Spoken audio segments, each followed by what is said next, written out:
दोस्तों, दिन के 11 बजे का टाइम था। एक बहुत बड़े बैंक में एक बुजुर्ग व्यक्ति, जिन्होंने साधारण से कपड़े पहन रखे हैं और उनके हाथ में एक पुराना सा लिफाफा है, उसे लेकर वह बैंक के अंदर घुस जाते हैं।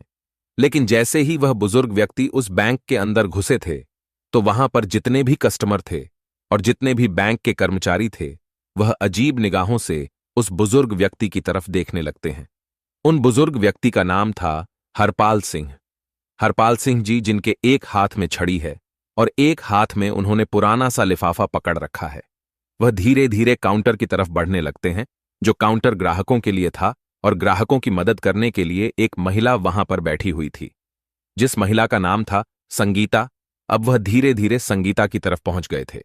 लेकिन बैंक के अंदर जितने भी लोग थे और जितने भी बैंक के कर्मचारी थे, सभी की निगाहें हरपाल सिंह जी के ऊपर टिकी हुई थीं। इसके बाद वह संगीता के पास जाते हैं और जाने के बाद बड़ी ही विनम्रता से कहते हैं कि देखिए मैडम, मेरे अकाउंट में क्या हो गया है, ये अच्छी तरह से चल नहीं रहा है। ऐसा कहकर हरपाल सिंह जी उस लिफाफे को संगीता की तरफ बढ़ाते हैं। लेकिन संगीता हरपाल सिंह जी के कपड़ों को देखकर उन्हें जज करती है और कहती है कि बाबा, क्या आप गलत बैंक में तो नहीं आ गए? मुझे लगता है कि आपका खाता इस बैंक में नहीं होगा। लेकिन तभी जो हरपाल सिंह जी होते हैं, बड़े ही सहजता से कह देते हैं कि बेटी, एक बार तुम देख तो लो, शायद हो सकता है मेरा खाता इसी बैंक में हो। उसके बाद संगीता लिफाफा रखते हुए उनसे कह देती है कि बाबा, इसमें थोड़ा सा टाइम लगेगा और आपको थोड़ी देर तक वेट करना होगा। ऐसा कहकर संगीता और बैंक में मौजूद अन्य लोगों का काम करने लगती है और हरपाल सिंह जी वहीं पर खड़ा होकर वेट करने लगते हैं। थोड़ी देर तक वह वेट करते हैं और वेट करने के बाद दोबारा से कहने लगते हैं कि बेटी, अगर तुम थोड़ा बिजी हो तो तुम मैनेजर को फोन कर दो। दरअसल मुझे उससे भी कुछ काम है, तो मैं उनसे कुछ बात कर लेता हूं। इसके बाद संगीता ना चाहते हुए भी अपना फोन उठाती है और फोन उठाकर मैनेजर के केबिन का नंबर डायल कर देती है। उसने फोन किया था। फोन करने के बाद मैनेजर को बता दिया था कि एक बुजुर्ग व्यक्ति आपसे मिलना चाहते हैं। आप कहो तो मैं उनको वहां पर भेज देती हूं। इसके बाद जो मैनेजर होता है, वहीं से हरपाल सिंह जी को देखने लगता है। हरपाल सिंह जी बड़े ही साधारण दिखाई दे रहे थे। तो तभी मैनेजर फोन पर संगीता से पूछने लगता है कि क्या यह हमारे बैंक का कस्टमर है या फिर ऐसे ही कुछ मुंह उठाकर चला आया है। तो वह कहती है कि सर, यह बात तो मुझे नहीं पता है, लेकिन यह आपसे मिलने की बात कर रहे हैं। तो उसके बाद मैनेजर कह देता है कि ऐसे लोगों के लिए मेरे पास टाइम नहीं है, तुम ऐसा करो, इन्हें बिठा दो और थोड़ी देर बैठकर यहां से चले जाएंगे। ऐसा कहकर संगीता को आदेश मिल गया था बैंक मैनेजर की तरफ से, और संगीता हरपाल सिंह जी को वहां पर वेटिंग एरिया में बैठा देती है। कहती है कि बाबा, आप वहां पर बैठ जाओ, थोड़ी देर में मैनेजर साहब फ्री हो जाएंगे और उसके बाद आपसे मिल लेंगे। इसके बाद हरपाल सिंह जी वहां से टहलते हुए वेटिंग एरिया की तरफ चले जाते हैं और वहां पर कोने में रखी हुई एक चेयर पर जाकर बैठ जाते हैं। सभी लोग अभी तक भी हरपाल सिंह जी की तरफ देख रहे थे, क्योंकि वहां पर जितने भी कस्टमर आया करते, वह अच्छे खासे सूट बूट में आया करते। लेकिन हरपाल सिंह जी ने साधारण से कपड़े पहन रखे थे और देखने से लग भी नहीं रहा था कि इनका अकाउंट इस बैंक में होगा, क्योंकि उस बैंक के अंदर काफी अमीर लोगों के अकाउंट रहा करते थे और यहां पर हरपाल सिंह जी का अकाउंट होने का कोई सवाल ही पैदा नहीं हो रहा था। इसी वजह से हरपाल सिंह जी आकर्षण का केंद्र बन गए थे और सभी लोग उनकी तरफ घूर घूर कर देखे जा रहे थे और तरह तरह की बातें उनके बारे में बना रहे थे। यह बातें हरपाल सिंह जी को भी सुनाई देती हैं, लेकिन वह इन सभी चीजों को इग्नोर करते हैं और अपना नंबर आने का वेट करते रहते हैं। वह सोचते हैं कि थोड़ी देर में मैनेजर आएगा और उससे मैं बात कर लूंगा। इस बैंक के अंदर एक और व्यक्ति छोटी पोस्ट पर काम किया करता था, जिसका नाम था पवन। पवन अभी बाहर गया हुआ था और जैसे ही वह बैंक के अंदर आता है, तो वह देखता है कि एक बुजुर्ग व्यक्ति जो कि वेटिंग एरिया में बैठा हुआ है, उसकी तरफ सभी लोग देख रहे हैं और उसके बारे में तरह तरह की बातें कर रहे हैं।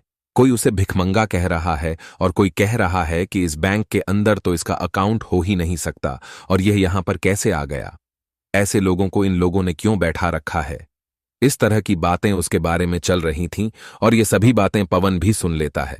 तो उसके बाद पवन सीधा हरपाल सिंह जी के पास जाता है और वहां पर जाकर बड़े आदर भाव से उनसे पूछने लगता है कि बाबा, आप यहां पर क्यों आए हो और क्या काम है आपको? क्योंकि पवन को यह सब कुछ बड़ा ही बुरा लगता है। वह बुजुर्ग व्यक्ति की हालत को देखकर थोड़ा सा परेशान हो जाता है और इसी वजह से वह उससे पूछने के लिए गया था। वहां पर जाने के बाद वह बुजुर्ग व्यक्ति पवन को बता देता है कि मुझे मैनेजर से मिलना है और उससे मुझे कुछ काम है। इस बात को सुनकर पवन उनसे कहता है कि ठीक है बाबा, आप थोड़ी देर यहां पर वेट करो और मैं अभी मैनेजर से बात करके आता हूं। इसके बाद पवन मैनेजर के केबिन में जाता है और उन्हें उस बुजुर्ग व्यक्ति के बारे में बता देता है। लेकिन मैनेजर पहले से ही उस बुजुर्ग व्यक्ति के बारे में जानता था और कहने लगता है कि पता है मुझे, मैंने ही उसे वहां पर बिठा रखा है। थोड़ी देर वहां पर बैठेगा और बैठने के बाद वहां से चला जाएगा। इसके बाद मैनेजर पवन को और कोई काम बता देता है और कहता है कि तुम फलाना काम कर लो और तुम्हें इस चीज से कोई भी मतलब नहीं है। अब पवन दूसरे काम में लग जाता है और धीरे धीरे उस बुजुर्ग व्यक्ति को वहां पर बैठे हुए लगभग 1 घंटा हो गया था। 1 घंटे तक बुजुर्ग व्यक्ति अपना धैर्य रखता है, लेकिन उसके बाद उसे यह बात सहन नहीं होती। वह खड़ा होता है और खड़ा होने के बाद मैनेजर के केबिन की तरफ बढ़ने लगता है। अब जैसे ही वह मैनेजर के केबिन की तरफ बढ़ता है तो मैनेजर देखता है कि वह बुजुर्ग व्यक्ति उसके पास ही आ रहा है, तो वह फौरन से अपने केबिन से बाहर निकलता है और निकलने के बाद उस बुजुर्ग व्यक्ति के सामने खड़ा हो जाता है और थिरकते हुए पूछने लगता है कि हाँ बाबा, बताइए आपको क्या काम है। तो हरपाल सिंह जी अपना लिफाफा आगे की तरफ बढ़ाते हुए कहने लगते हैं कि बेटा यह देखो, मेरा बैंक अकाउंट की डिटेल इसके अंदर है और मेरे बैंक अकाउंट से कोई भी लेन देन नहीं हो पा रही है। आप देखकर यह बताइए कि इसमें क्या दिक्कत है। अब इस बात को सुनकर मैनेजर थोड़ी देर तक सोच विचार करता है और सोच विचार करने के बाद कह देता है कि बाबा, जब किसी बैंक अकाउंट में पैसे नहीं रहा करते तो ऐसा ही हो जाता है। मेरे ख्याल से आपने भी अपने अकाउंट में पैसे जमा नहीं करवाए होंगे और इसी वजह से आपके अकाउंट की लेन देन रोक दी गई है। इसके बाद जो बुजुर्ग व्यक्ति होते हैं वह बड़े ही विनम्र भाव से कहने लगते हैं कि बेटा, पहले तुम एक बार अकाउंट को चेक तो कर लो, उसके बाद ही कुछ मुझे बताओ तो ही अच्छा रहेगा। इस तरह से तुम कैसे बता सकते हो। तो मैनेजर हंसने लगता है और हंसते हुए कह देता है कि बाबा, यह सालों का एक्सपीरियंस है और सालों से मैंने यही काम किया है। आप जैसे लोगों की शक्ल को देखकर मैं बता देता हूं कि कौन व्यक्ति किस तरह का है, किसने अपने अकाउंट में कितना पैसा जमा किया होगा। तो आपके अकाउंट में तो मुझे कुछ भी दिखाई नहीं दे रहा और मैं चाहता हूं कि अब आप यहां से चले जाओ। सभी कस्टमर आपकी तरफ देख रहे हैं और बैंक के अंदर एक अलग तरह का माहौल क्रिएट हो रहा है। इसके बाद हरपाल सिंह जी उस लिफाफे को उसकी टेबल पर रखते हैं और कहते हैं कि ठीक है बेटा, मैं तो चला जाऊंगा, लेकिन तुम इस लिफाफे में जो भी डिटेल लिखी हुई है उनको एक बार जरूर से देख लेना। ऐसा कहकर हरपाल सिंह जी वहां से जाने लगते हैं और जाते जाते जैसे ही वह गेट पर पहुंचते हैं तो फौरन मुड़कर कहते हैं कि बेटा, तुम्हें यह सब कुछ करने का बहुत बुरा नतीजा भुगतना पड़ेगा। ऐसा कहकर हरपाल सिंह जी वहां से बैंक के मेन गेट से बाहर निकल गए थे और टहलते टहलते वहां से चले जाते हैं। इसके बाद जब मैनेजर को यह बात सुनाई देती है कि तुम्हें बहुत कुछ भुगतना पड़ेगा तो थोड़ा सा डर तो उसे लगता है, लेकिन फिर वह सोचता है कि बुढ़ापे में ऐसे ही कह दिया होगा, कोई भी कैसी भी दिक्कत नहीं है। मैनेजर अपने काम धंधे को करने के लिए चला जाता है। इधर टेबल पर वह लिफाफा पड़ा हुआ था जिस लिफाफे के अंदर बुजुर्ग व्यक्ति के बैंक अकाउंट की डिटेल थी। इसके बाद जो पवन होता है वहां से उस लिफाफे को उठा लेता है और अपने कंप्यूटर के सर्वर में लॉग इन करके उस लिफाफे के अंदर दी गई जानकारी के हिसाब से ढूंढने लगता है।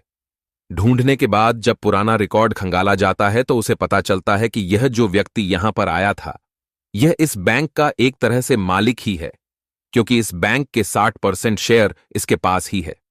अब इस बात को सुनकर वह बड़ा ही हैरान होता है और भी अच्छी तरह से उस डिटेल को पढ़ने लगता है। तो डिटेल को पढ़ने के बाद वह पूरी तरह से कंफर्म हो जाता है कि यह इस बैंक के मालिक ही हैं। इसके बाद पवन उस रिपोर्ट की कॉपी निकालता है और कॉपी निकालकर बैंक मैनेजर के पास जाने लगता है। बैंक मैनेजर जो अपने केबिन में किसी अमीर कस्टमर से बात कर रहे थे और उन्हें तरह तरह की स्कीमें बता रहे थे। इसके बाद पवन नोट करता है और नोट करने के बाद केबिन के अंदर आने लगता है। बैंक मैनेजर उसे इशारा करता है और इशारे से पूछने लगता है कि किस लिए तुम यहां पर आए हो। उसके बाद जो पवन होता है वह इशारों से ही बता देता है कि यह एक रिपोर्ट है जो उस व्यक्ति की है जो वहां पर आया था और आपने उसे ऐसे ही यहां से भेज दिया। आप एक बार इस पर नजर डाल लेंगे तो अच्छा रहेगा। ऐसा कहकर पवन ने वह रिपोर्ट मैनेजर साहब की टेबल पर रख दी थी, लेकिन तभी जो मैनेजर साहब होते हैं अपने उस क्लाइंट से थोड़ी देर के लिए एक्सक्यूज लेते हैं और कहते हैं कि देखो भाई पवन, हमारे पास ऐसे वैसे लोगों के लिए टाइम नहीं है। इसके बाद पवन बड़े आदर भाव से मैनेजर साहब से कहने लगता है कि अगर आप इसको एक बार देख ले तो बड़ा ही अच्छा रहेगा।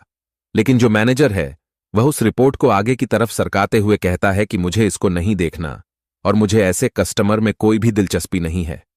ऐसा कहकर उसने रिपोर्ट को पवन की तरफ बढ़ा दिया था और पवन उस रिपोर्ट को वहां से लेकर अपने काम धंधे में लग जाता है।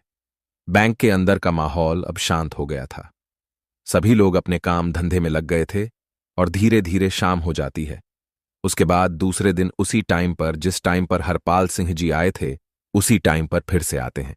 लेकिन आज उनके साथ एक सूट बूट वाला व्यक्ति था जिसके हाथ में एक ब्रीफकेस भी था, और अंदर आने के बाद वहां पर सभी लोगों का अटेंशन अपनी तरफ खींचते हैं। इसके बाद में मैनेजर को अपनी तरफ आने का इशारा करते हैं, तो मैनेजर भी डरते हुए अपने केबिन से निकलकर हरपाल सिंह जी के सामने आकर खड़ा हो गया था। तभी हरपाल सिंह जी मैनेजर से कहते हैं कि मैनेजर साहब, मैंने आपसे कहा था ना कि यह बात आपको बहुत भारी पड़ेगी। आपने जो कुछ भी कल मेरे साथ किया था वह बिल्कुल भी बर्दाश्त के लायक नहीं है, तो अब आप अपनी सजा भुगतने के लिए तैयार हो जाइए। इस बात को सुनकर मैनेजर थोड़ा सा बौखला जाता है, लेकिन फिर वह सोचता है कि क्या सजा मुझे दे सकते हैं, भला मेरे साथ क्या कर सकते हैं। उसके बाद हरपाल सिंह जी कहते हैं कि तुम्हें मैनेजर के पद से हटाया जा रहा है और तुम्हारी जगह इस बैंक में काम करने वाले पवन को मैनेजर बनाया जा रहा है और तुम्हें फील्ड का काम देखना होगा। इस बात को सुनकर मैनेजर थोड़ा सा बौखला जाता है और वह कहने लगता है कि आप होते कौन हो? मुझे इस तरह से हटाने वाले तो हरपाल सिंह जी कह देते हैं कि मैं इस बैंक का एक तरह से मालिक ही समझ लो, क्योंकि 60% शेयर वैल्यू मेरे पास है और मैं चाहूं तो तुम्हें हटा भी सकता हूं और किसी और को तुम्हारी जगह लगा भी सकता हूं। यह बात सुनकर बैंक के अंदर जितने भी कर्मचारी थे और जो कुछ कस्टमर कल भी इस बैंक के अंदर आए थे और आज भी आए थे, वह सभी लोग एकदम से हैरान हो जाते हैं और हरपाल सिंह जी की तरफ फटी की फटी रह गई निगाहों से देखने लगते हैं। इसके बाद वह व्यक्ति जो हरपाल सिंह जी के साथ आया था, वह अपने उस सूटकेस को खोलता है और खोलने के बाद उसमें से एक डॉक्यूमेंट निकालता है जो कि पवन की प्रमोशन का था। उसे एक बैंक मैनेजर बना दिया गया था। इसके बाद में दूसरा लेटर निकलता है जिसको बैंक मैनेजर को दे देता है और कहता है कि अगर तुम्हें फील्ड में ड्यूटी करनी है तो तुम बेशक से कर लो, लेकिन मैनेजर बनकर तुम इस बैंक में नहीं रह सकते। यह बात सुनकर मैनेजर के पसीने छूटने लगते हैं और वह अपनी कल की गलती के लिए बुजुर्ग व्यक्ति से माफी मांगने लगता है। लेकिन तभी जो हरपाल सिंह जी होते हैं वह उसे उठाते हैं और कहते हैं कि माफी किस बात की मांग रहे हो और मैं किस वजह से तुम्हें माफ कर दूं? तुमने मेरे साथ जो व्यवहार किया था वह हमारे इस बैंक की पॉलिसी के खिलाफ है। क्या तुमने कभी भी इस बैंक की पॉलिसी नहीं पढ़ी? यहां पर गरीब और अमीर में कोई भी फर्क नहीं किया जाएगा और सभी को एक ही पलड़े में तोला जाएगा। दरअसल इस बैंक की स्थापना हरपाल सिंह जी ने की थी और उन्होंने यह बात पहले ही घोषित कर दी थी कि इस बैंक के अंदर किसी को भी गरीब नहीं समझा जाएगा और ना ही किसी को ज्यादा अमीर समझा जाएगा। सभी के साथ सामान्य व्यवहार किया जाएगा और कोई भी बैंक का स्टाफ ऐसा करता है तो उसके खिलाफ कड़ी से कड़ी कार्रवाई की जाएगी।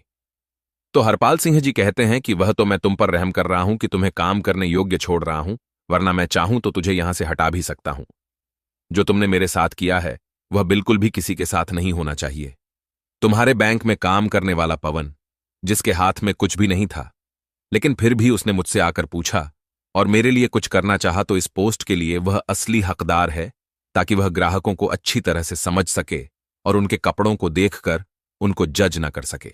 ऐसा कहकर हरपाल सिंह जी संगीता को बुलाते हैं और संगीता को भी इस बात के बारे में फटकार लगाते हैं।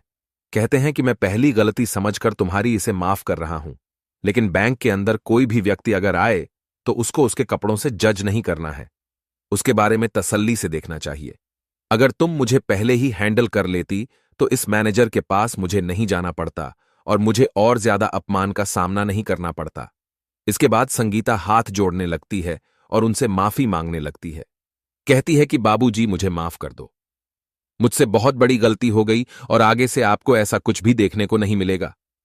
इसके बाद हरपाल सिंह जी वहां से उस व्यक्ति के साथ वापस जाने लगते हैं और सभी लोगों से कहकर गए थे कि पवन से बहुत कुछ तुम्हें सीखने की जरूरत है और इससे जितना हो सके उतना सीख लीजिए, तुम्हारे लिए अच्छा होगा।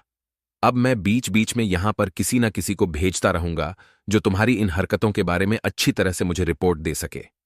ऐसा कहकर हरपाल सिंह वहां से चले गए थे और बैंक का पूरा स्टाफ इस बारे में बात करने लगता है और सोचता है कि अब अच्छी तरह से काम करना होगा, कहीं अगली बार उनका नंबर ना आ जाए। इस बात को सोचकर पूरा बैंक सुधर जाता है और सभी लोग अच्छी तरह से उस बैंक के अंदर काम करने लगते हैं।